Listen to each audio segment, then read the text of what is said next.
नमस्कार दोस्तों, मैं हूं दिल्ली डॉन के लिए वीरेंद्र चौधरी। अभी यहाँ पश्चिम प्रदेश संयुक्त मोर्चा की एक रैली को गुर्जर नेता, जो भाजपा के नेता भी हैं, हरी झंडे दिखा करके रवाना कर रहे हैं। और हम अभी आपको दिखाएंगे कि उससे पहले यहाँ एक बैठक हुई और बैठक में लगभग यहाँ पश्चिम प्रदेश निर्माण को लेकर के लगभग 16 संगठन इकट्ठे हुए हैं। और 16 संगठन एक साथ इकट्ठे होने का मतलब आप समझ सकते हैं कि अब ये आंदोलन लगातार तेज होता जाएगा, लगातार कामयाबी की तरफ चलेगा। अगर भारतीय जनता पार्टी ने पश्चिम उत्तर प्रदेश का गठन नहीं किया तो ये तय माना जाए कि इस चुनाव में भारतीय जनता पार्टी को भारी नुकसान का सामना करना पड़ सकता है। तो दोस्तों, अभी हम आपको दिखा रहे हैं, हम भी इस पश्चिम प्रदेश निर्माण के लिए अपनी मांग को लेकर के माता शाकुंभरी के चरणों में ही पहुंचे हैं। यहीं से इस यात्रा की शुरुआत की जा रही है। बधाई के पात्र हैं तमाम वो लोग जो इस यात्रा में शामिल हुए हैं। जब तक के पश्चिम निर्माण नहीं होगा, जब तक पश्चिम प्रदेश नहीं बनेगा, तब तक हम लोग चैन से नहीं बैठेंगे। पश्चिम प्रदेश मुक्ति मोर्चा और पश्चिम निर्माण जन यात्रा लेकर आपका पश्चिम प्रदेश का जाकर निर्माण का जो संयुक्त रूप से लेकर चले हैं। हम हमें एक साथ ही बात कर रहे थे, मैंने कहा अभी नहीं, ये नहीं है, ये 83-84 संगठन में लड़ाई को लड़ सकते हैं। तो 2-4 से जहां हमें लोग जिसका समर्थन मिलेगा सभी का हम समर्थन देंगे नहीं, और समर्थन लेने का भी काम मां शाकुंभरी देवी पाक सरजमी और इसकी बराबर में हजरत रायपुरी की दरगाह, ये वो पाक इलाका और पाक सरजमी है जहां किसी भी चीज को शुरू करने के लिए लोग पूरी दुनिया और पूरे भारत से आते हैं। तो मैं सौभाग्यशाली समझता हूं कि हम जिला सहारनपुर से हैं और ये मांग पश्चिम उत्तर प्रदेश की लगातार कई वर्षों से हम भी अपने बड़ों के साथ मिलकर उठाते रहे हैं। हमारी सोच ये है, जो भी संगठन इसमें बढ़ चढ़ कर हिस्सा ले रहा है, पश्चिम प्रदेश निर्माण की जो मांग उठी है ये बहुत अच्छी बात है। हमारे 26-27 जिले अगर मिलकर के पश्चिम प्रदेश बन जाए, इससे बढ़िया बात नहीं हो सकती। मोर्चे का काम आगे बढ़ेगा। ये संघर्ष का स्थान कोई चीज ले नहीं सकती और बिना संघर्ष कुछ होता नहीं है। और ये निर्माण पश्चिम क्षेत्र का भी आपके संघर्ष से ही पूर्ण होगा, जिसके लिए त्याग कुर्बानी की आवश्यकताएं पड़ेंगी। ये अलग विषय है कि मैं भारतीय जनता पार्टी से हूं और भारतीय जनता पार्टी का सिद्धांत अटल बिहारी वाजपेयी के समय से है कि छोटे राज्य सदैव समृद्ध होते हैं। इसलिए भाजपा के सामने कोई कठिनाई तो नहीं होना चाहिए बनाने में, लेकिन कठिनाई ये है कि जब तक बच्चा रोता नहीं है, दूध नहीं पिलाता है, जनता की मांग नहीं होती है, तब तक सरकार कुछ देती नहीं है, अपनी तरफ से कुछ करती नहीं है। इसलिए इसके लिए संघर्ष तो करना ही पड़ेगा। इसकी आवश्यकता क्या है? वैसे मैं इसको पुराने समय से जोड़ूं तो 100 साल पहले सर छोटू राम ने अजगर का नाम दिया था।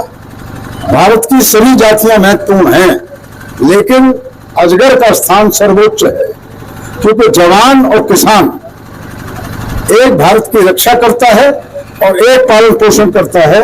अगर दोनों चीज समृद्ध हैं तो देश का व्यापारी और व्यवसायी समृद्ध है, खुशहाल है। अगर ये दोनों लोग खुशहाल नहीं हैं तो फिर वो कोई भी खुशहाल देश में होता नहीं है। देखिए, भारत आजाद हो गया, उसमें उत्तर प्रदेश भी आजाद हो गया, लेकिन पश्चिम उत्तर प्रदेश आज तक आजाद नहीं है। इसका सीधा मतलब यह है कि जब तक किसी क्षेत्र की भागीदारी उसकी सरकार में नहीं होती है, तब तक मैं उसको आजाद नहीं मानता। इसलिए मैं मानता हूं कि हम अभी भी गुलाम हैं, और वो गुलाम इसलिए हैं कि हमारे आंकड़े हैं। मैं बच्चों से बात कर रहा था सहारनपुर में, युवाओं से, कि उनका भविष्य पश्चिमी उत्तर प्रदेश के निर्माण से जुड़ा है। देखिए, सर्वोच्च दो शक्ति किसी स्टेट में होती है, आप सब जानते हैं।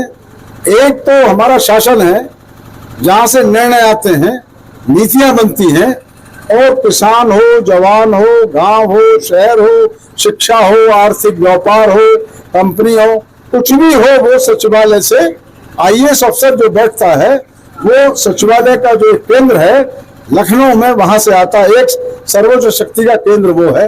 उसमें आप ध्यान से देखिए कि हम 8 करोड़ हैं और चौथाई हिस्सा है उत्तर प्रदेश का। आपको कितने अनुपात में अपने वहां सचिवालय में सचिव, उप सचिव, प्रमुख सचिव, मुख्य सचिव, क्लर्क, बाबू, सेक्शन अधिकारी, क्या कोई है?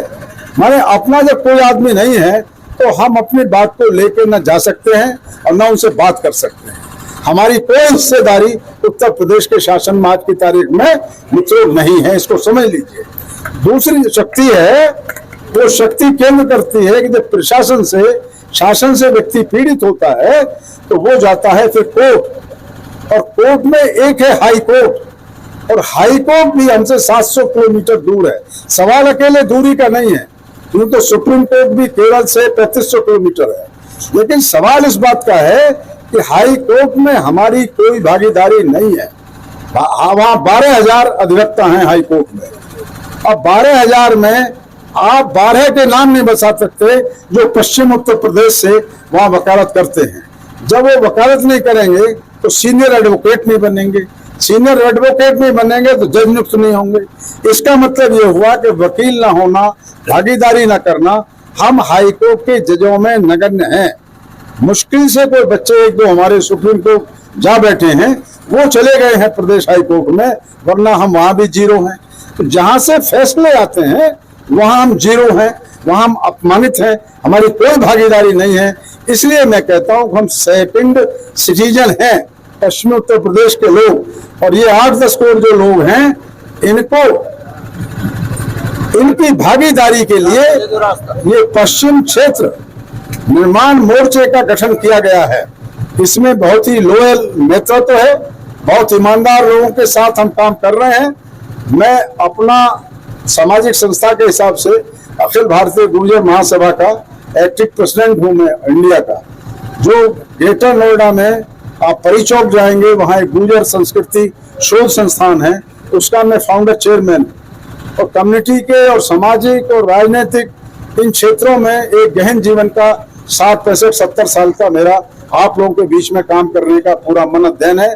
मैं पूरे मनोवेग से आप लोगों के साथ हूं।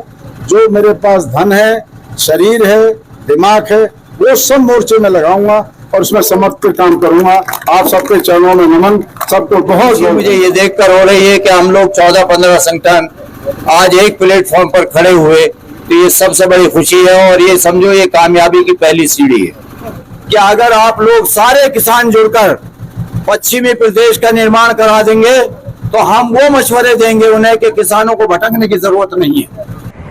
अगर आपने हमारे चैनल को सब्सक्राइब नहीं किया है तो सब्सक्राइब कीजिए, लाइक कीजिए, शेयर कीजिए और हाँ, बेल आइकन को दबाना ना भूलें ताकि बाकी अपडेट्स आपको सबसे पहले मिलती रहे। नमस्कार।